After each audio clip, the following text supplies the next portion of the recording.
Bonjour, nous sommes maintenant à notre dernier panel sur la guerre en zone grise. J'ai le plaisir de vous présenter un de mes collègues, docteur et maintenant professeur adjoint Léo West, euh, membre de l'IPSIAM, membre des affaires étrangères de l'Université Carleton. À vous la parole. Merci beaucoup, Steve.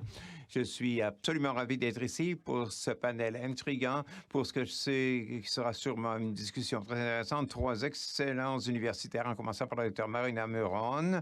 Sa conférence, La pensée stratégique de la Russie de 2008 et après, et l'âge des tyrans stratégiques. La Dr Malone est une fellow honoraire, responsable de l'éthique militaire au King's College de London. Elle a un PhD de l'Université de New South Wales à l'Académie australienne de défense. Elle a enseigné autrefois des cours reliés à l'enseignement sur les narcotiques. Elle a fait des études à l'Université d'Allemagne et la Dr Malone parle tellement de langues que ça me gêne. Espagnol, ukrainien, russe, allemand, italien, hébreu et turc. Par la suite, nous entendrons la docteure Isabelle Dervestein sur la guerre en zone grise, les problèmes et les embûches. La docteure Dervestein est professeure d'études internationales et d'histoire globale à l'Université Anaheim, l'Institut d'histoire, et un doctorat du King's College de Londres. Elle a travaillé à l'Institut des relations internationales hollandais et à l'Académie royale de Pays-Bas.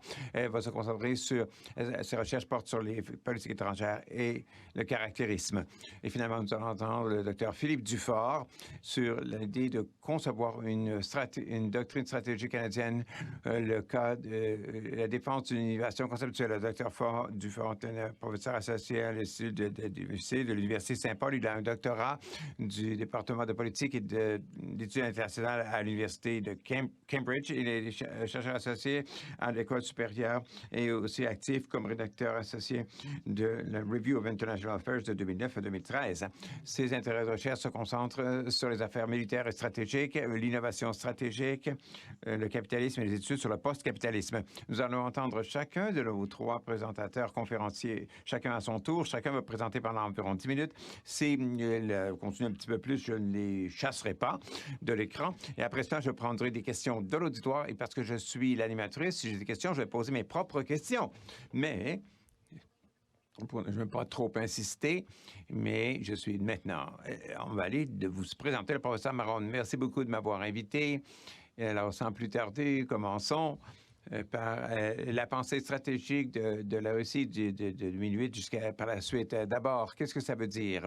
Il est important de contextualiser comment cette pensée stratégique a été façonnée par le concept occidental qui existe actuellement et qui a commencé à émerger peu de temps après les attaques terroristes du 11 septembre, cette guerre de quatrième génération, cette guerre hybride, cette zone grise et finalement la guerre suprarationnelle. C'est difficile de garder la trace de tous ces néologismes que l'on rencontre dans le monde universitaire de nos jours parce qu'essentiellement, ils essayent de décrire plus ou moins la même chose. Alors, quelques mots maintenant sur la guerre hybride. La guerre hybride a émergé après que le Hezbollah a utilisé des mesures cinétiques et non cinétiques dans le Sud qui ont assez bien réussi du point de vue militaire et stratégique. Alors, ce concept a émergé dans l'Ouest. En Russie, ce concept est apparu pour la première fois en 2010. On entend beaucoup parler de la Russie qui ferait de la guerre hybride. Et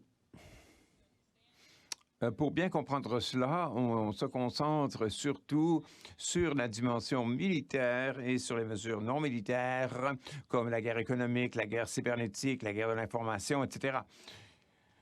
Quelques mots maintenant sur ces concepts. Comment nous aide-t-il à comprendre le comportement de la Russie, le comportement actuel de la Russie? Est-ce que ça obscurcit plus que ça ne révèle, que ça éclaire? Est-ce que c'est utile comme cadre analytique pour les universitaires et les décideurs politiques, les concepteurs de politique? Il y a des questions, par exemple. Qu'est-ce que c'est que la guerre hybride? Il faut définir la guerre hybride comme des moyens militaires et non militaires d'opérer au sud en 2015. En 2018, les opérations secrètes militaires ont été enlevées de la définition officielle.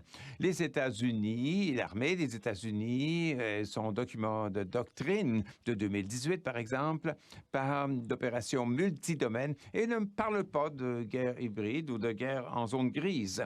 Alors, qu'est-ce qu'une zone grise?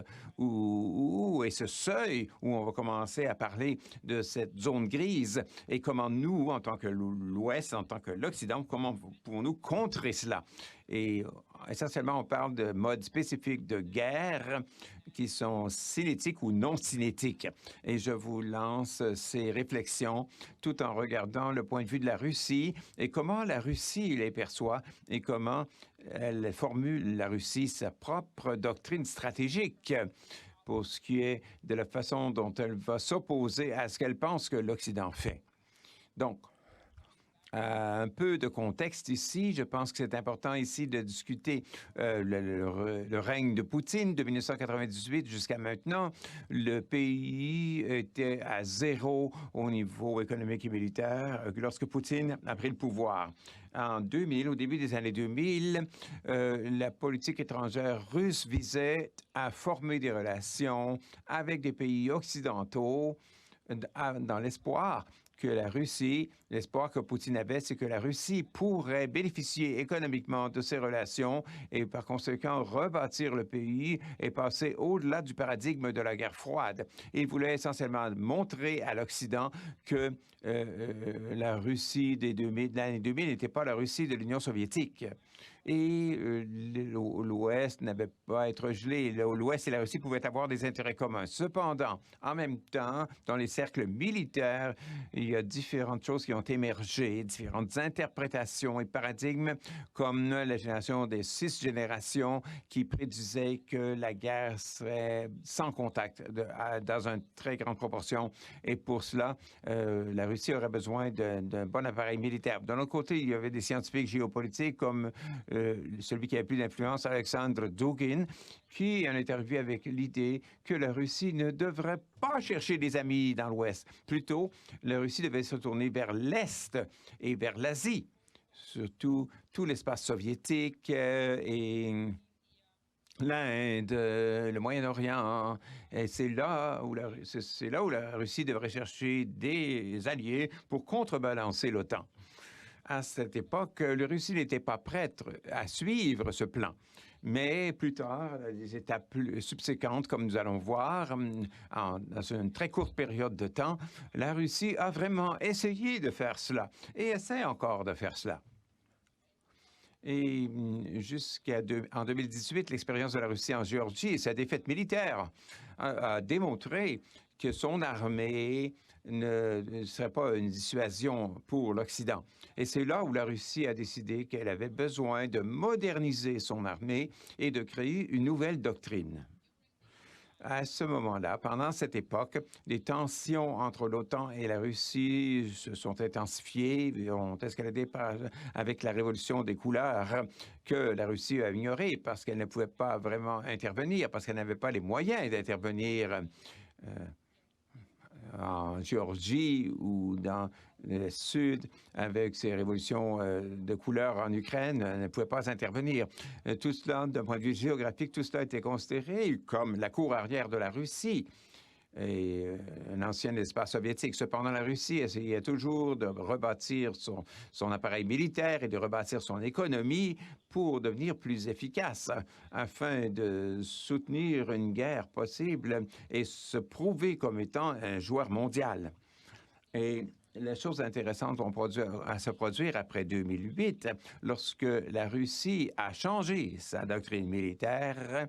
Et en 2015, est apparue une nouvelle stratégie de sécurité nationale pour introduire le concept de dissuasion stratégique. Et en russe, la traduction littérale, c'est le confinement stratégique. L'idée derrière ce confinement stratégique, c'est que l'effet cumulatif des actions de l'OTAN a créé la peur que l'OTAN pourrait établir une révolution des couleurs dans la Russie elle-même. Donc, ce n'était pas la peur des armes nucléaires.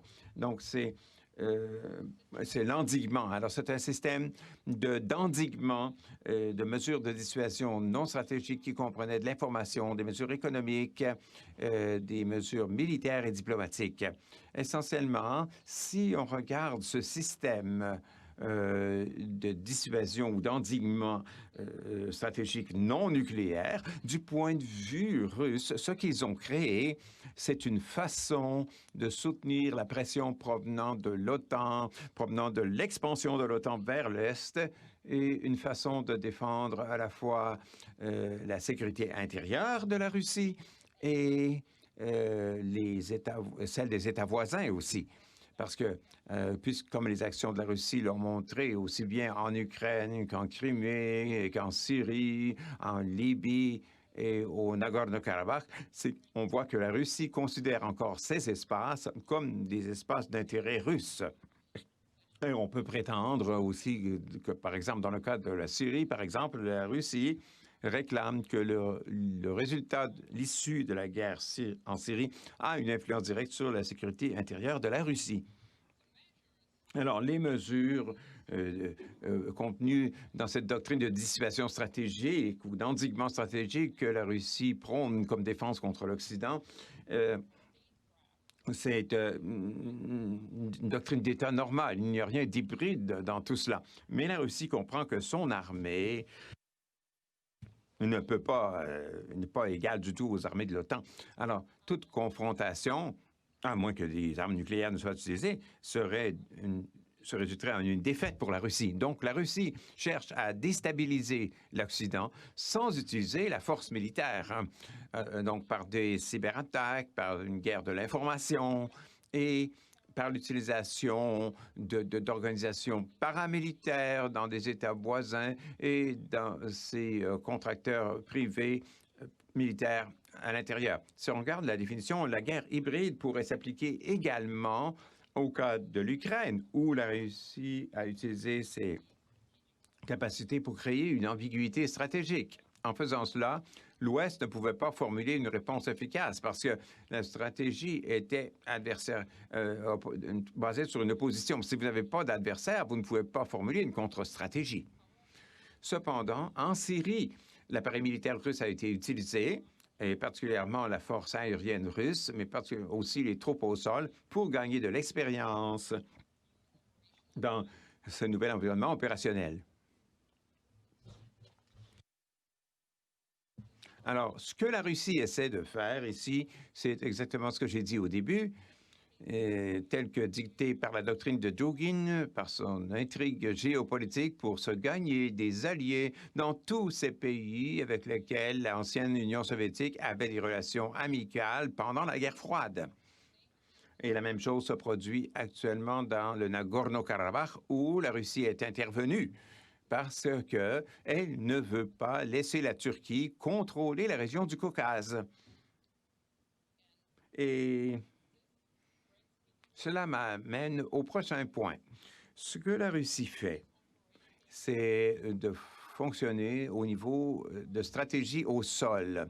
Quand nous regardons la guerre, les seuils de guerre, et nous pensons comment pouvons-nous contrer les cyberattaques russes, ce que nous devons comprendre, c'est qu'est-ce que la Russie essaie d'accomplir?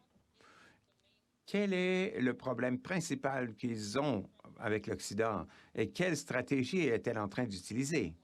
On dit que c'est une stratégie d'action directe quelquefois. Alors, essentiellement, ils exploitent les faiblesses de l'Occident, c'est-à-dire qu'ils essaient de déstabiliser la société, d'intervenir dans les élections pour altérer le soutien public pour certains candidats politiques précis ou selon les intérêts de la Russie, parce qu'ils savent que, de point de vue militaire, ils n'ont aucune chance et ils ne veulent pas passer à l'escalade. Alors, pour comprendre la Russie, nous devons nous concentrer sur le niveau stratégique supérieur et sur chaque action en conjonction avec les autres, parce qu'ensemble, elles produisent un effet stratégique. Et dans certains cas, nous verrons une certaine présence militaire. Dans d'autres cas, la Russie niera toute implication militaire. Alors, je crois qu'en utilisant des termes comme guerre hybride ou guerre de zone grise, on est en train de biaiser notre analyse des intentions et des actions russes et on devrait mettre l'accent sur quelles sont les faiblesses et exploiter ces faiblesses et formuler des contre-stratégies à la stratégie russe au lieu de mettre l'accent sur un mode de conduire des guerres à certains endroits. On doit agir avec ces stratégies de manière conjointe et regarder l'image macro et trouver des manières et des moyens. Alors, ça devrait conclure ma présentation. J'espère que j'ai pas pris trop de temps. Merci beaucoup et je suis heureuse de répondre à vos questions. Merci, Dr. Miron. C'était une bonne façon de commencer la discussion. Ensuite, on va y aller avec le Dr. Devestein. Bonsoir de l'Europe. Merci beaucoup de l'invitation et l'occasion de participer à cette plateforme dans votre conférence. La question qu'on m'a posée par les conférenciers, c'est de contribuer à la discussion sur la guerre en zone grise et de parler des terminologies. J'ai quelques diapos pour vous dans lesquels je veux appeler votre attention. La terminologie, c'est en fait la première diapo. OK. Alors, on a ici, on a déjà parlé de ça. Dr. Miron a parlé de l'utilisation de guerre hybride, de guerre en zone grise. Et donc, pour cette présentation, je veux introduire mon emphase. Il faut faire attention avec l'utilisation de termes et terminologie, c'est important. Alors, le conflit de zone grise, la thématique sur laquelle on met l'accent, c'est un concept qui met l'accent sur un état d'être, une zone, quelque chose entre la guerre et la paix. Mais implicitement, ça réfère aux moyens et aux messages utilisés. Les moyens, on l'a déjà mentionné ça, l'information, la propagande, l'utilisation du domaine cybernétique, mais aussi c'est en chevauchement avec hybrid warfare qui a été à la mode depuis plusieurs années maintenant. Et le point de départ a déjà été mentionné dans la mi-2000 est popularisé par le travail de Frank Hoffman, qui a défini le concept comme un mélange de différentes méthodes et moyens pour faire la guerre en utilisant des éléments criminels, terrorisme, éléments irréguliers et différentes technologies. Et ce qui est important pour l'histoire que je veux raconter, c'est que la guerre hybride est un concept qui a été adopté par l'OTAN. Et ça a été déjà mentionné par Dr. Miron déjà, mais je pense que c'est particulièrement important de brièvement parler de l'importance de ce développement. Donc, en 2015, l'Alliance s'est mise d'accord sur une stratégie pour contenir la guerre hybride, pour répondre. C'était un gros défi. On considérait ça comme un défi de taille. Alors, il y avait une détermination de répondre aux défis des dangers hybrides qui a mené à l'établissement d'une branche d'analyse hybride à l'OTAN à Bruxelles en 2018. Et c'est un événement important. On déclare dans le sommet de Bruxelles dans des cas de guerre hybride, on pourrait décider d'invoquer l'article 5 du traité Washington, comme dans le cas de Gorton Tech. Donc, ce que ça veut dire, c'est que si un État membre décide qu'ils peuvent, basé sur leur interprétation d'un danger hybride, que la défense collective peut être activée basé sur ce qu'ils voient comme attaque contre un des membres. C'est une étape importante contre les dangers hybrides et l'Union européenne aussi a reconnu ça comme un gros défi pour l'organisation. Il y a beaucoup de collaboration entre ces organisations pour répondre à cette question. À part ces réponses pratiques et politiques, les universitaires aussi font du travail sur la guerre hybride. Alors peut-être que d'autres collègues voient les choses différemment, mais il y a beaucoup de scepticisme sur le côté universitaire de l'importance du concept et à quel point ça a contribué à notre analyse profonde de la guerre et de la guerre hybride. Alors, il y a 5 problèmes qui se présentent et je les ai indiqués ici. Alors, très commun, c'est que c'est vraiment pas nouveau, que c'est réélaborer une ancienne idée. Dr. Miron a déjà parlé de Sun Tzu et Little Heart. C'est des clairs échos de ce que les gens ont écrit, mais aussi, juste un autre exemple, George Kennan en 1948 qui parle de guerre politique. Il a défini ça en sens large. La guerre politique, c'est l'emploi de tous les moyens à la disposition d'une nation, à part la guerre physique pour arriver à ses objectifs. Je pense que c'est une caractéristique inhérente de toutes les guerres, l'hybridité. Alors, toutes les guerres sont produits de l'hybridité, c'est l'essence de l'activité sociale, des caractéristiques de la guerre et tout. Les guerres, c'est un hybride de toutes les autres guerres. L'hybridisation, c'est un processus continu inhérent dans tous ces phénomènes. Deuxièmement, quand on parle de guerre hybride, c'est que on manque de précision. En fait, ça peut vouloir dire n'importe quoi pour n'importe qui, si on lit la littérature. Et plusieurs termes qui sont utilisés de manière interchangeable sans être spécifiques. Alors, j'ai fait la même chose dans ma présentation. J'ai parlé de danger de guerre et danger de guerre. Et qu'est-ce que ça veut dire? Et c'est pas très spécifique dans la description et dans la valeur analytique. Alors, est-ce que ce concept de guerre hybride ou guerre zone grise peut être utile de manière analytique? C'est problématique. Un troisième point, c'est que la guerre hybride est problématique comme concept stratégique. Et dans un article très intéressant qui a été publié l'année dernière en Defense and Security Analysis, Newart Colliscon a attaqué le concept de manière stratégique et a regardé ça de manière stratégique et dit que tout échange de violence, les États veulent développer leur stratégie et l'amender après un échange violent. Toutes les guerres utilisent différentes combinaisons de stratégies d'instruments qui peuvent aller de l'information subversive jusqu'à l'utilisation de forces militaires et l'emploi simultané de mesures conventionnelles et non conventionnelles, c'est la norme au lieu de l'exception. Alors, ça nous dit qu'il n'y a rien de nouveau.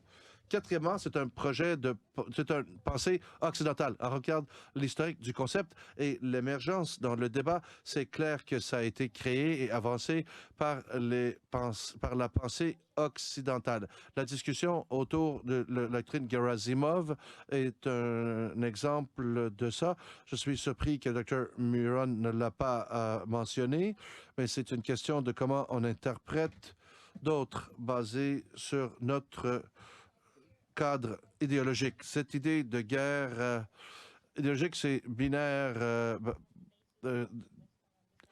guerre et paix, conventionnelle, non conventionnelle, c'est à la base de la compréhension de la guerre au niveau de l'Occident et ça amène une compréhension holistique de la guerre au niveau occidental. Et ça, en pratique, c'est de connecter la Russie avec la guerre hybride qui, eux, sont agressifs et font ce genre de choses et on sera attaqué par ça à l'avenir. Et il y a une question valide, et c'est ce que je veux vraiment mentionner ici. Il y a une question valide au niveau des conséquences pratiques d'utiliser le concept, et c'est lié à l'exacerbation de l'ambiguïté de qu'est-ce qui constitue la guerre et qu'est-ce qui ne constitue pas la guerre. Et je voulais amener à la table spécifiquement un exemple pour illustrer les points que je veux amener ici. On n'a pas considéré les effets et conséquences de l'introduction de ce concept assez. Et mon exemple vient des Pays-Bas, de la Hollande. C'est mon avant-dernière diapo. Et je n'utilise pas d'exemples qui sont de chez nous, mais c'est ce qui est arrivé dans les dernières semaines chez nous en Hollande. Ça illustre une préoccupation importante au niveau de l'utilisation de ce concept de guerre hybride en pratique. Alors, il y a 2 semaines, un article notable ici dans Dutch Daily sur une nouvelle unité des forces armées le Land Information Maneuver Center, ça a été établi plus tôt cette année et le centre a été mis de l'avant pour préparer les opérations d'information au niveau de l'engagement de l'OTAN sur la guerre hybride. Qu'est-ce qui a été fait? Durant la pandémie de la COVID, ils ont commencé un projet avec un focus sur la société hollandaise et la réponse à la pandémie. Le développement de débats publics pour identifier les faiblesses. Et ce projet était basé sur de l'information ouverte, les transactions bancaires, les rapports dans les journaux et en utilisant les métadonnées. Ils ont pu faire un rapport sur le développement de la société et ont été une bonne valeur prédictive de ces rapports et peuvent prédire comment le débat va se développer, deuxième vague, etc. Et aussi, après la publication de cet article, le ministre de la Défense a été appelé au Parlement. Il y a eu beaucoup de réactions et depuis, les activités de l'unité ont été suspendues. Cette histoire illustre des problèmes, des conséquences de guerre hybride, du concept en pratique. Et c'est ce que je voudrais vraiment débattre et discuter avec vous. Ça m'amène à ma dernière diapo. Alors, quels sont les défis? Avec l'élévation de moyens non militaires au lieu de militaires, ça questionne le cœur du rôle du militaire. La zone grise a élevé les activités non militaires comme la propagande, le sabotage au niveau stratégique. Qui est en charge de la guerre? À quel point est-ce qu'ils comprennent les réponses et quand ils bénéficient de mettre l'accent sur ces petits détails de la société, la résilience, quand réponse à la violence devrait être politique. Et ça écho ce que Dr. Miron a dit quelle est la grande stratégie? Quelle est la réponse politique à ces défis? C'est beaucoup d'écho d'un débat plus tôt qu'on a fait sur l'utilité de la force et qu'est-ce que les politiciens comprennent vraiment de la force militaire.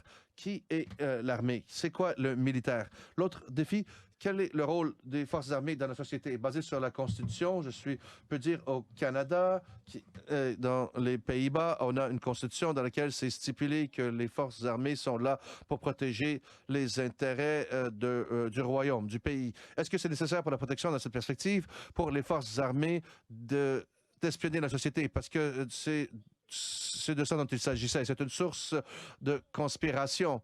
Il n'y a pas de données probantes que cette unité a enfreint des lois sur la vie privée. Ils ont utilisé des sources d'information ouvertes. Jusqu'à quel point ils répliquent le travail d'intelligence, de services d'intelligence et quelle est la nature des relations militaires quand les militaires sont dans la société? Et le troisième défi, c'est l'utilisation de métadonnées et la valeur prédictive de l'analyse. Et c'est une conséquence logique de l'adoption de concept de guerre hybride.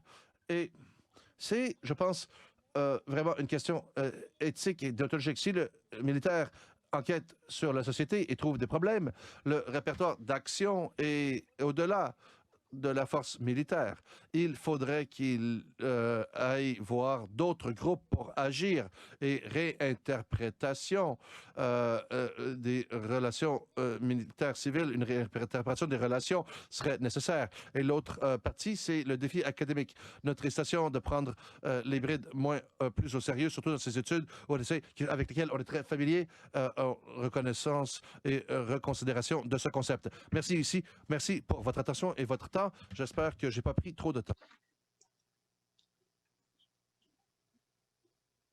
Great, thank you so much. Merci. Des questions très intéressantes à la fin. J'espère que l'auditoire pense à ça et est intéressé à poser des questions basées sur ce que la docteure a dit. Si vous avez des questions, si vous voulez renchérir sur ce que les gens disent, d'inclure ça dans le chat. Et notre dernière conférencière, c'est Dr. Dufour, et je vais lui céder la parole pour une perspective canadienne. Merci pour cette invitation. Je pense que c'est une discussion très importante qu'on a aujourd'hui.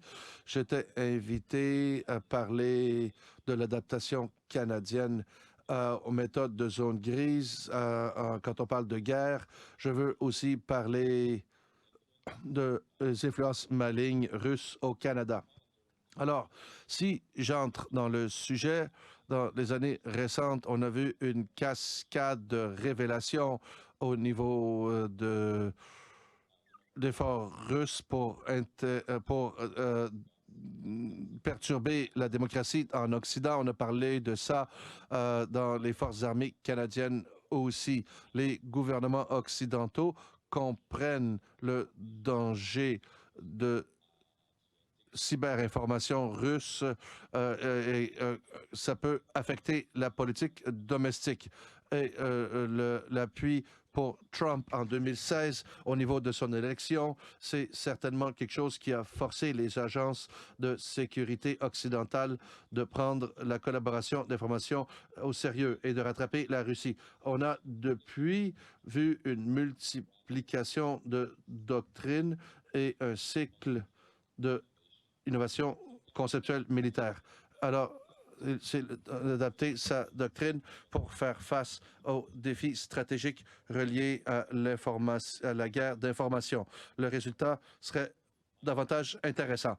Mon intention aujourd'hui, c'est d'introduire rapidement ces questions et de questionner l'état de la doctrine canadienne sur la guerre d'information. Alors, pour contextualiser les défis à venir, alors plus spécifiquement, premièrement, je voudrais mettre en lumière le fait que 2021 peut-être être une année excitante parce qu'on va commencer à voir le mainstream de certaines innovations conceptuelles qui viennent de chercheurs canadiens. Alors, deuxièmement, je voudrais dire qu'il y a encore une urgence de continuer à réfléchir sur l'innovation conceptuelle parce qu'on est très loin d'avoir produit une approche mature canadienne pour générer des effets cognitifs.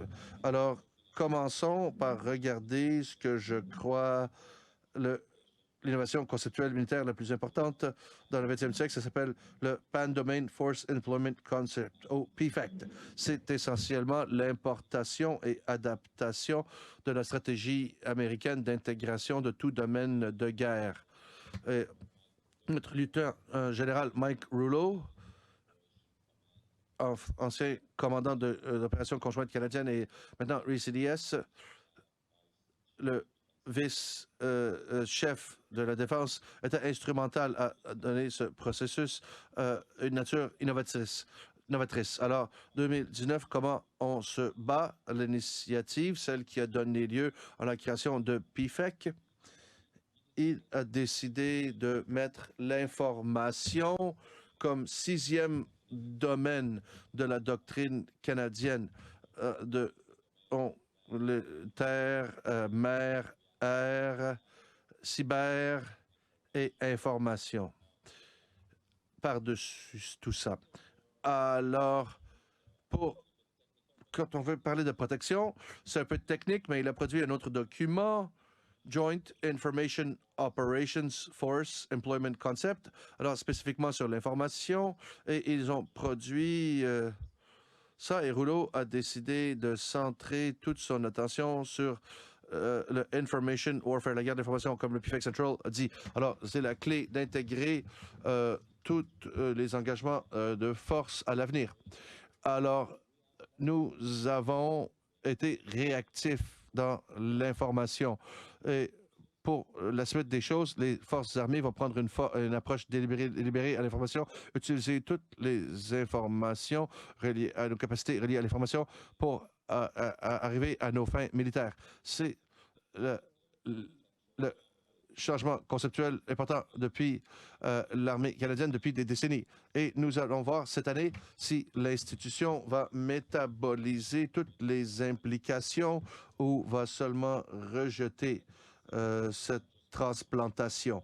Alors, je veux juste vous donner un survol de ce que j'ai mentionné jusqu'à maintenant. Stratégiquement, ce qu'on a vu avec le nouvel engagement par domaine, c'est un domaine informationnel à être créé et partagé qui est la clé de voûte de toutes les actions militaires canadiennes. Toutes les actions devraient être considérées, pas exclusivement, comme moyen de communication stratégique. Deuxièmement, les communications stratégiques visent surtout à créer un effet cognitif sur les populations. Alors, ce qu'on voit ici, c'est vraiment une communication stratégique comme stratégie de communication à travers toutes les actions, pas la communication de notre stratégie qui est très différente ici. Alors, cette doctrine, cet assemblage doctrinaire donne au Canada capacité stratégique d'opérer dans le stratégique et tactique n'est pas très différent. Une mauvaise action sur le champ de bataille peut avoir des conséquences stratégiques. Alors, le nouveau PIFEC donne au CAF les outils nécessaires qu'ils ont besoin pour composer avec cette réalité. Cependant, il y a un problème ici, et je dirais que le plus gros défi devant l'armée canadienne pour l'avenir, quand ils bâtissaient cet assemblage que vous avez mené vers le PIFEC, la doctrine canadienne définit la dimension cognitive dans l'environnement d'information en important un plan 2020, Joint Communication Treaty 13, Information Operations, c'est un modèle américain. Mais la conceptualisation de la cognition, c'est très faible. C'est assez faible. Alors, en l'important, il y a le cœur de cette doctrine qui est sous différentes phases. Alors, je vais juste lire une petite partie de ce manuel. La dimension cognitive inclut les cerveaux de ceux qui transmettent, reçoivent et répondent ou agissent sur la base d'informations. Comme telle, cette dimension constitue la composante la plus importante de l'environnement information. C'est la clé aux opérations d'information, les effets cognitifs. Et les opérations d'information, c'est au cœur de toutes les opérations canadiennes. C'est vraiment un concept clé, mais le legs institutionnel, quand on compose avec la communication stratégique, c'est vraiment sur la communication institutionnelle, la gestion d'informations. Alors, sur papier, on a des communications stratégiques et qui sont perçues, mais quand ça fonctionne, nous gardons les mêmes habitudes d'un département de communication, de gérer l'information, les influx d'informations, et c'est assez structurant pour ce qui va suivre. Alors, si on regarde ces limitations, les défis à venir, il faut mieux comprendre quelle est la cognition. Je pense que les gens en sciences sociales sont les meilleurs à connecter la psychologie, les mouvements sociaux, les effets sociaux à travers quelque chose qui est spécifique, qui est la cognition, la perception de la réalité, comment on compose avec la réalité, comment on compose des concepts pour réfléchir et agir. L'information, c'est pas la cognition. Et pour répondre à la cognition, au niveau information, c'est un problème majeur dans l'approche canadienne. Alors, les manœuvres et les effets dans le domaine de l'information, ce n'est pas les mêmes choses que les manœuvres et les effets dans le domaine cognitif. L'information, c'est des partages de connaissances. La cognition, c'est la réalité elle-même. Alors, la CAF doit opérationnaliser plus sérieusement dans la doctrine le concept de fait cognitif. Ça veut dire concevoir la cognition. Comme Isabelle a dit, ça amène le militaire à faire la guerre dans différentes sphères de vie, comme on a vu dans l'histoire et dans le passé, mais on est dans une période où les États sont en train d'utiliser la guerre de différentes façons, de manière informationnelle, de différentes façons. Alors, mon travail, c'est vraiment centré pour aider et essayer de comprendre qu'est-ce que ça veut dire de concevoir des effets cognitifs. Je crois que la cognition doit avoir son propre domaine dans la pensée militaire et un domaine qui devrait être celui qui intègre tous les autres pour des raisons évidentes. Et c'est en ligne avec l'intention militaire actuelle canadienne pour que le chef de la défense comme intégrateur global de l'approche pan-domaine. Mais il faut mieux comprendre qu'est-ce qui se passe quand les militaires créent des stratégies sur la cognition humaine à travers la cognition humaine. Et sans parler trop là-dessus, mon inspiration, quand on parle de ce défi, c'est le IDF qui enseigne aux généraux de créer des narratifs, de considérer des stratégies comme une bonne histoire qui crée la réalité pour eux-mêmes et pour le monde. Je n'irai pas en détail là-dessus, mais c'est vraiment ce que ça veut dire concevoir, designer la cognition. Ils sont assez avancés comparés à d'autres institutions occidentales avec leurs théories sur le monde, théories sur comment développer des théories, la tension entre les différents points, le changement de paradigme, c'est fait partie de la formation militaire pour les généraux. Alors, un effet cognitif, c'est autant une question de changer comment on pense et changer comment les autres pensent. Et je pense que les cibles et les outils sont les mêmes. Le champ de bataille, c'est le cerveau. C'est les 6 pouces entre les oreilles de chaque citoyen canadien et autres.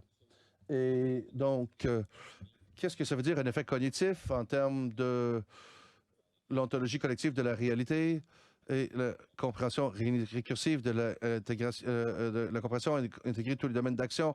L'état actuel de la doctrine canadienne reliée aux manœuvres dans le domaine de l'information est très loin d'être assez mature pour venir des statistiques. Alors, je pense que 2021 sera une année intéressante parce qu'on verra plus en plus de l'émergence du design dans le domaine cognitif et on va voir une nouvelle génération d'officiers qui vont prendre les commandes au Canada, qui ont été formés avec une influence de formation réflexive qui viennent d'Israël. L'impact est là. Alors, qu'est-ce qui va arriver au Canada quand leur influence sera assez forte pour vraiment intégrer ce que ça veut dire d'utiliser la cognition dans le champ de bataille? Merci. Thank you so much for that. Merci pour ça. Et je vais commencer avec quelques questions. J'espère qu'on aura un peu de conversation. Je suis une avocate internationale qui étudie le conflit en zone grise et comment la loi internationale s'applique sous le seuil de conflit armé. Alors, beaucoup de ce que vous avez dit a vraiment amené des questions que j'avais. Et la première, c'est, on va commencer avec vous, professeur Dufour. Quand on pense à, et on ira, professeur Dorstein, parce que quand on pense aux pays qui suivent la loi et qui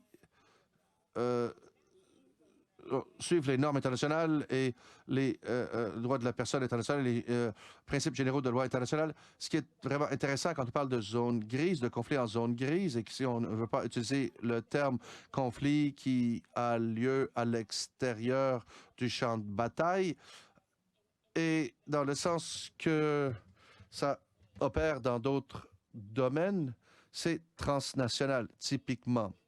Ils ont lieu à plusieurs endroits et ils manifestent les effets pas où ce que les opérateurs sont, ailleurs. Alors, ça crée des obstacles létaux. Alors, comme Canadiens, on a vu des nouvelles qui parlent de forces canadiennes dans les opérations d'information ici à la maison, pratiquer des opérations d'information. On a une difficulté de penser à nos soldats qui engagent un conflit ici au Canada, qui est essentiellement ce qu'on leur demande de faire.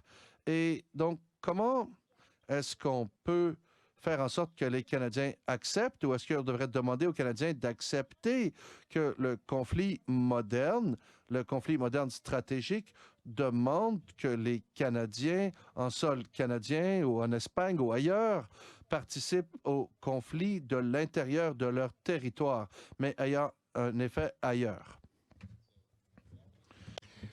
Alors, il y a de nombreuses questions dans cette question, je dirais, mais pour parler de la question éthique d'abord, par rapport à l'idée que des forces armées fonctionneraient sur leur propre territoire, sur un front non déclaré, je pense qu'il n'y a rien de nouveau ici.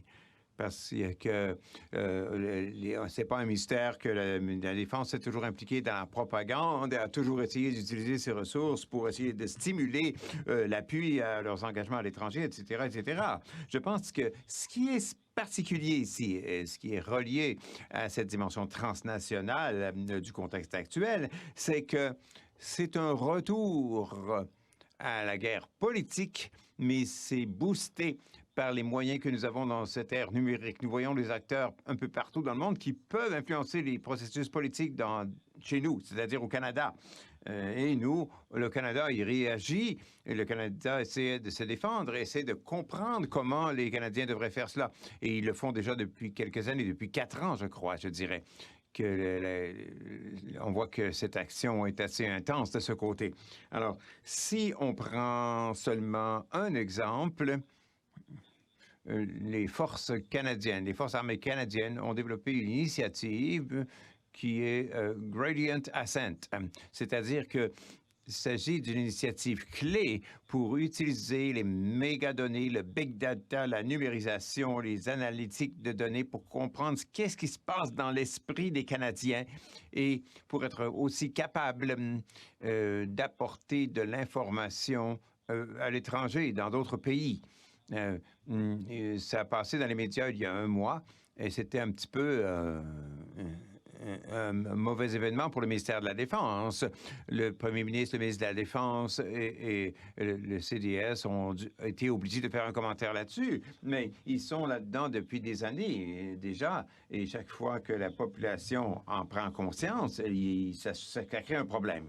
Alors, la véritable question ici qu'on devrait poser aux Canadiens dans ce cas-ci, la même chose pourrait s'appliquer en Europe ou ailleurs, c'est, bon, d'accord, si on approuve le fait qu'il y a une influence maligne sur notre processus démocratique et politique interne, est-ce qu'on devrait y faire face et qui devrait y faire face? Et les forces armées, je suis convaincu, seraient plus qu'heureuses de laisser n'importe qui d'autre faire ce genre de travail et ne pas être obligés de devenir très politique. Pour eux, c'est une patate chaude. Ils ne doivent pas le faire, mais ils voient les influences. Je vais laisser ça ouvert. Voilà. Est-ce que je peux réagir aussi, Madame Deverstein? Oui, c'est un défi fondamental à la démocratie. C'est l'essentiel du problème. Il y a une question dans le chat qui faisait écho à ce que vous disiez. Comment les démocraties doivent s'attaquer à cette tension militaire que ça produit lorsqu'on essaie de faire combattre ces guerres en zone grise? Nous sommes le terrain humain de bataille. Voulons-nous être ce champ de bataille? On parlait de champs de bataille comme des opérations en Afghanistan, en Irak. Ça, c'est des champs de bataille. Mais les forces armées ne nous cible pas maintenant comme terrain humain. Et il doit y avoir un débat démocratique à ce sujet. Est-ce que c'est ce qu'on veut? Parce que c'est la conséquence logique de l'idée d'adopter ce cadre de guerre hybride ou de guerre de zone grise. Si vous me le demandez, on a du retard. C'est déjà en train d'avancer sans qu'il y ait eu un bon débat sur ce sujet. Mais est-ce que c'est ce qu'on veut? J'ai une question pour Philippe. Vous avez parlé des effets cognitifs. Bien évidemment, tout le monde, en tout temps, est influencé. Nous sommes influencés par les médias sociaux, par des campagnes de publicité. Il y a une question de droits humains fondamentaux ici sur la question de savoir, on peut éteindre ces médias sociaux, on peut arrêter d'écouter la télévision, mais lorsque les forces armées sont dans la société, avez-vous le choix? Est-ce qu'on nous a posé la question? Cet effet cognitif a d'énormes conséquences. Donc, comment on est censé regarder ça? Est-ce que, bien sûr, c'est une composante clé de cette pensée de guerre hybride, et c'est la remarque que j'essayais de faire plus tôt. Ça a des conséquences énormes sur lesquelles nous n'avons aucun pouvoir de contrôler ou de superviser, surtout lorsqu'on semble utiliser ces effets de force modèles que vous avez esquissés, qui était très intéressant d'ailleurs. Mais pouvons-nous saisir les conséquences pour la démocratie, pour les droits humains, etc., qui est visé par ces effets cognitifs et avons-nous le choix? Alors, j'aimerais que le professeur Dufort réponde, mais d'abord, j'aimerais poser ma question à la Dr. Milan. Ma question que je vais lui poser maintenant porte sur la façon dont la Russie profite de ne pas avoir ces droits humains démocratiques et cette conscience, ces problèmes de conscience démocratique.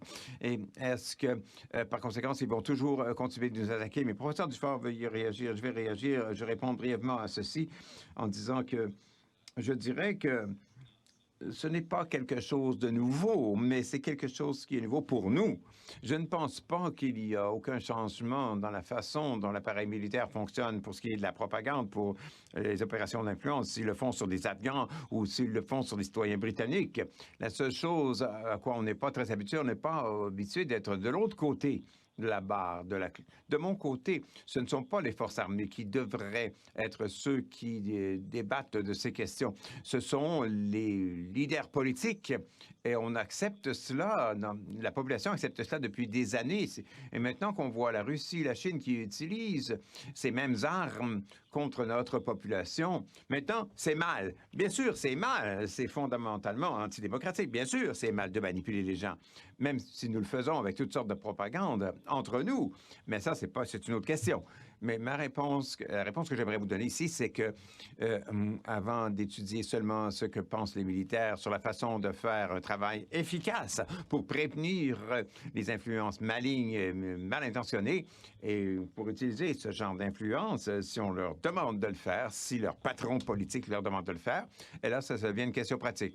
Si vous voulez parler du droit, de l'éthique, là, il semble que la population dans l'Ouest n'était pas trop inquiète de cela au cours de quelques dernières années, lorsqu'on utilisait cela comme contre-insurrection, comme peut-être que c'était nécessaire pour nous de penser à un moyen de faire la guerre. Mais là, je sais peut-être être un peu controversé. Il aurait fallu y penser avant. Bon, merci. Je vais intervenir ici rapidement. En tant qu'ancienne soldat de réserve en Afghanistan, je suis d'accord. Cependant, je dirais qu'il y a une différence quand on utilise ces techniques dans une opération nommée, où le Parlement va tenir notre gouvernement responsable des opérations.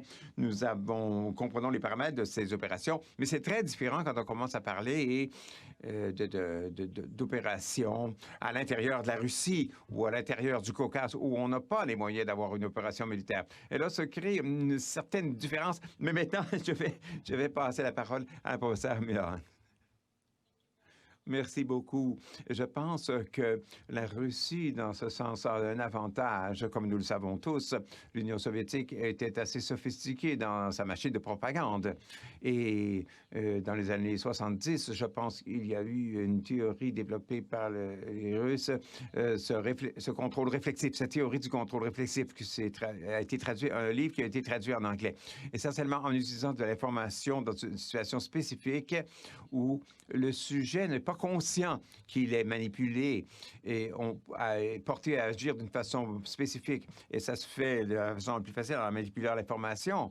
On est tous sur Facebook, on est tous sur LinkedIn. Est-ce qu'on sait si on parle à des véritables personnes, à des vraies personnes? Ça peut être un bot, un robot de haut niveau et on ne le saurait pas. Et c'est ça le problème dans une démocratie. Pour les Russes, c'est un grand avantage parce que eux, ils sont plus inquiets de la sécurisation de leur société et ils voient cela. Alors, en Israël, par exemple, d'un autre côté aussi, il y a la question de la sécurisation et d'autre part, il y a les libertés démocratiques communes. Cette tension n'est pas facilement résolue, mais Poutine veut très bien dire on va fermer l'Internet et on va créer notre propre Internet pour prévenir l'influence occidentale et l'empêcher d'entrer en Russie. Il y a une campagne religieuse très forte actuellement qui fait la promotion des valeurs orthodoxes. Il y a un grand regain de nationalisme, particulièrement dans les jeunes élites. On parle, par exemple, on parle de fermer les McDonald's. On veut créer des alternatives russes aux McDonald's. Donc, cette politique vise à manipuler la population russe et tout ça fonctionne en conjonction avec la politique étrangère russe. Ils essaient de produire un ensemble de propagande chez eux et un autre ensemble de propagande et d'informations et d'opérations de désinformation à l'étranger, ce qui crée une synergie et un effet synergique qui est désiré par le Kremlin. Et parce qu'ils prétendent être démocratiques, cependant, leur définition de ce qui est démocratique n'est pas la définition occidentale. C'est loyal by trade, mais ce n'est pas une interprétation basée sur le droit international. C'est très différent de l'interprétation occidentale du droit international à plusieurs occasions. Et c'est la même chose sur le champ de bataille. Lorsque vous, en tant que soldat occidental, devez respecter le droit humanitaire international et vous êtes dans une insurrection et votre contrepartie fait quelque chose que vous n'auriez jamais le droit de faire, comment agissez-vous à ce moment-là? Est-ce que vous violez le droit? Est-ce que vous contrevenez au droit parce que quelqu'un d'autre fonctionne selon d'autres règles que les vôtres? Ou si vous respectez quand même la loi? Et c'est un des grands problèmes que nous avons actuellement, cette tension. Voulons-nous que nos armées mènent des opérations d'information? Et est-ce qu'on le saurait si jamais ils le faisaient? Comment le saurions-nous? Généralement, du côté de l'information, surtout ce qui concerne les médias, comment pouvons-nous savoir ce qui est réel? Il y a toujours une question qui reste là. Et c'est là où la Russie a un avantage clair, parce que eux, ils n'ont pas ce problème. Bien sûr, ils veulent s'assurer qu'il n'y a pas de protestation à l'interne, etc., bien sûr, mais ils sont très habiles dans leur propagande intérieure également, en prétendre une victoire à la Syrie 3 fois pendant la guerre, alors que la guerre n'était même pas terminée. Alors, on crée ces fausses perceptions. Si on regarde les médias russes, l'armée russe est l'armée la plus forte au monde, nous avons les meilleures armes, etc., etc., et nous sommes attaqués par l'Ouest. Oui, et bon, il est possible que la majorité de la population va le croire parce qu'ils n'ont pas de source alternative d'information, aucune façon de comparer ou de vérifier si c'est véritablement la vérité. Donc, je vous laisse cette question ouverte, mais je pense qu'ils ont un avantage comparatif quant à ce qu'ils peuvent se permettre de faire parce que leur éthique, leurs normes éthiques ne comparent pas à nos vues sur ce qui est l'éthique dans l'Ouest quant à ce qu'ils peuvent faire sur leur population. Fantastique, très belle remarque. Tout au long de vos discussions, le principe de distinction m'est venu à l'esprit. C'est quelque chose qui est déclenché lorsqu'on entre ou on sort d'un conflit. Cette idée que vous ne pouvez cibler que des objectifs militaires et que du personnel militaire une fois que vous êtes en conflit. Mais lorsque vous n'êtes pas nécessairement dans un conflit, on est dans cet espace, de cette zone grise. Comment réconcilier ce principe de ne pas viser les civils? C'est en tant que ancien soldat, c'est ce qui me cause problème. Qui pouvons-nous cibler à l'extérieur d'un conflit lorsque cette cible ne veut pas nécessairement dire d'infliger une souffrance physique? On veut se protéger contre cela. La semaine, il y a une question que nous avons reçue de l'auditoire. Je vais ouvrir cela maintenant à qui que ce soit. Mais la question que nous avons reçue de l'auditoire est la suivante.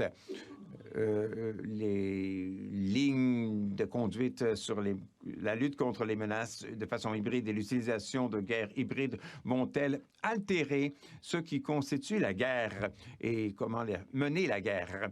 Et ça s'applique de façon plus particulière à la cyberguerre. Et je pense que vous avez tous offert des perspectives intéressantes. Nous avons toutes sortes de règles qui s'appliquent sur les opérations de guerre et qui ne s'appliquent pas à l'extérieur des opérations de guerre. Est-ce qu'on extensionne la guerre où on va avoir ces conflits persistants et constants? Est-ce que c'est une crainte que vous avez ou si vous rejetez cette notion? Isabelle, allez-y, s'il vous plaît. Je pense que ça correspond à une tendance de longue date que nous utilisons ce mot guerre de façon beaucoup plus relâchée. Je pense que c'est le problème. On a la guerre à la terreur, la guerre aux drogues. On aime utiliser ce mot guerre sur quelque chose qui n'est pas aussi significatif, mais qui est vu simplement comme un grand défi. C'est, d'après mon domaine d'expertise, je ne crois pas qu'il y aura une contestation fondamentale de ce qu'est la guerre. On sait ce que c'est la guerre quand on en voit une. C'est ce qu'on a vu en Afghanistan, c'est ce qu'on a vu dans un conflit violent. C'est ça la guerre. Mais je pense qu'il y a une tradition de très longue date de conceptualisation de la guerre comme un phénomène qui essaie d'exercer le pouvoir ou qui essaie de faire quelque chose à quelqu'un qu'il ne voulait pas faire pour commencer en élevant le prix, en nuisant, en blessant, en utilisant la force létale. Et ça demeure des parties constituantes fondamentales de ce qui constitue la guerre. Et c'est ce qui crée le débat sur la guerre hybride si intéressant. Quand est-ce que ça commence à faire mal suffisamment pour qu'on commence à prendre une prochaine étape et faire une escalade, par exemple? Et c'est ça la discussion intéressante que nous devons mener.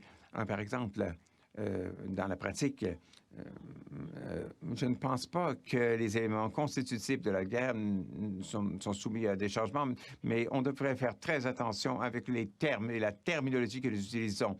Alors, j'aime pas beaucoup cette expression de guerre hybride ou de guerre de zone grise, parce que ce n'est pas assez précis pour décrire ce dont nous parlons.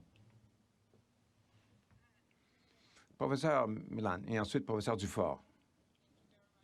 Merci beaucoup. Je pense que c'est une question très intéressante et spécifiquement cet enjeu avec la guerre tribale, par exemple. On a eu plusieurs problèmes légaux pour se demander quand est-ce que ça respecte l'article 5, qu'est-ce qui constitue une cyberattaque et quand pouvons-nous considérer cela comme un acte de guerre.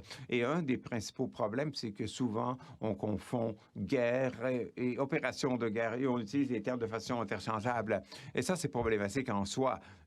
Faire guerre ou mener la guerre.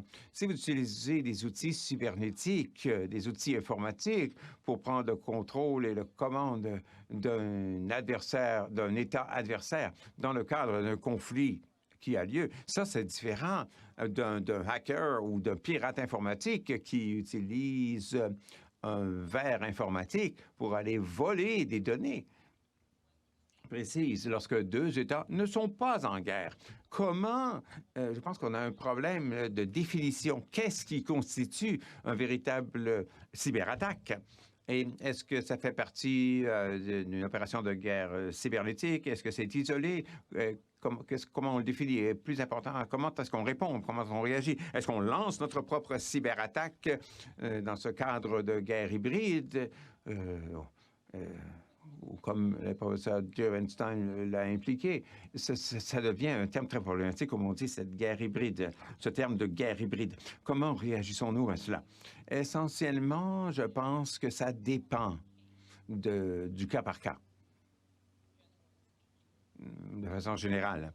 Et je pense que c'est une zone grise juridique, une lacune qui va prendre beaucoup de temps à combler. Et lorsque les législateurs vont travailler à cette définition, ils vont ils vont savoir comment formuler une réponse, parce qu'on n'a pas d'armes informatiques ou cybernétiques.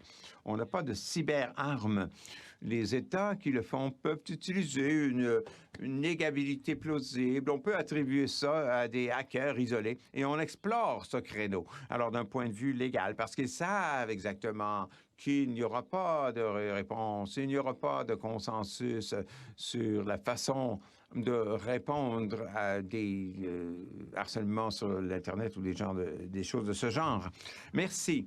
Un dernier mot rapide maintenant au professeur Dufort, rapidement. Oui, quelques mots. Je pense qu'on devrait revenir à l'essentiel.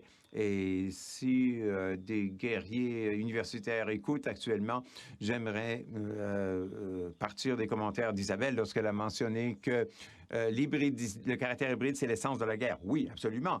Le caractère hybride est là. Mais ce que nous voyons maintenant, c'est vraiment un cycle contre-productif. Surtout dans un monde unipolaire, on a introduit la guerre. On voit que les lois de la guerre, le droit de la guerre internationale est utilisé pour définir ce qui est une cible légitime et éthique. Mais la guerre, si on accepte une autre compréhension de Clausewitz, ça ne répond pas au droit du tout. Au contraire, c'est un pouvoir génératif pour réinventer le monde. Alors, nous avons vu cela avec la Révolution française, l'effet national qui vise à révolutionner le caractère de la guerre et de la politique internationale. Certaines personnes ont utilisé le jazz pendant la guerre froide, pardon d'avoir fait cette erreur, ce lapsus freudien, connaissant votre émotion par la trompette. Est-ce que c'est pire? Il y a tout un ensemble de moyens qu'on peut utiliser. La trompette a été utilisée pour faire la guerre. Maintenant, ce qu'on voit, ce sont des changements technologiques qui rapproche la guerre de nous, qui apporte l'influence plus proche de nous et qui apporte des moyens militaires très, très proches de l'esprit humain par l'entremise des médias sociaux. Et cela ne fait que commencer. Ça va changer la façon dont nous changeons la façon de penser des gens et ça va donc changer le caractère des conflits dans l'avenir. Alors, nous ne sommes qu'en train d'être les témoins d'un nouveau cycle, d'un déchaînement de guerre lorsqu'elle affecte la société de façon de plus en plus large. Et je suis très, très inquiet depuis que le dernier cycle a commencé avec la Révolution française, lorsqu'on a mis le pouvoir démocratique comme étant le fondement d'un pouvoir national. Alors, vous deviez mobiliser la nation. Et maintenant, bien, avec les nouvelles technologies, on n'a pas besoin tellement de personnes humaines. Si on voulait révolutionner encore une fois la société, le système international, il y a une menace mondiale sur la démocratie, simplement parce que nous n'avons pas besoin d'avoir l'avantage comparatif de la démocratie. Alors, nous vivons dans un moment très dangereux de l'histoire, je pense. Mais ça ne change pas la nature de la guerre. Merci. Et la guerre froide numéro 3, 2020 a été très mauvais, mais c'est presque fini, heureusement. Alors, je me croise les doigts que ça ne se tournera pas aussi mal et que l'année prochaine sera beaucoup meilleure. Merci à vous de m'avoir joint sur ce formidable panel. Merci à Steve de m'avoir invité à participer. Je vous reviens la parole, Steve. Merci, Lia, et merci à vous tous de cet très beau dernier panel. Je pense que nous avions eu beaucoup de défis dans ce domaine parce que vous êtes tellement bons dans la guerre conventionnelle que nos adversaires ont trouvé d'autres moyens de contourner la chose. C'est un bon problème. J'aimerais mieux faire face avec une menace asymétrique plutôt qu'une menace symétrique au 21e siècle, mais ça présente quand même toute une variété de défis. Et je pense que vous avez éclairé beaucoup la question. Maintenant, ce que je vais faire maintenant, c'est vous passer la parole à Stéphanie Plante, qui est la coordonnatrice de projet du RCDS et la directrice du CSIDS. Elle a fait beaucoup de travail pour mettre sur pied cette conférence et dans des circonstances très, très différentes de son expérience passée. Et je suis donc très, très reconnaissant à Stéphanie. Je suis sûr qu'elle a d'autres personnes à remercier qui ont été impliquées. Mais ça a été une excellente journée et je suis très, très reconnaissante à tous ceux qui ont participé et particulièrement Stéphanie. Stéphanie, vous avez le dernier mot. Professor Seidman. Merci beaucoup, Professeur Seidman. Je m'en voudrais si je ne vous remerciais pas de m'avoir tenu la main pour organiser ma première année. Merci de votre patience et de vos directives. Nous avons remercié le réseau Minds, Shirk Nipsia, professeur Stanley, Dean O'Neill de la Faculté des Affaires publiques pour leur aide financière et administrative pour tout mettre ça ensemble. On voudrait mentionner aussi notre capstone, notre prix, le séminaire qui aura la meilleure présentation. C'est un concours qui va aller au mois de mars. Je crois que je vais deviner que ce sera virtuel cette année. On veut aussi faire une publicité pour notre institut d'été. C'est une semaine complète pour avoir des jeunes universitaires, des agents politiques, des agents militaires pour partager leurs perspectives et apprendre d'autres recherches de la fine pointe que le RCDS fait dans ce domaine. On va chercher des demandes bientôt de jeunes agents de politique, de jeunes diplômés. Alors, gardez l'œil là-dessus. Et j'aimerais aussi faire parler de cette podcast Conseil de sécurité. Vous allez trouver ça sur tous les réseaux de balado-diffusion. C'est extraordinaire. Ça sort toutes les 2 semaines et on aime écouter ces balados-diffusions. Et finalement, j'aimerais aussi remercier nos RAs et nos Instagram, Pax Vincent et Baldwin qui a aidé à mettre cet événement. On n'aurait pas pu faire cet événement sans vous. On se revoit très bientôt. Joyeuses fêtes and we'll see you all in the new year.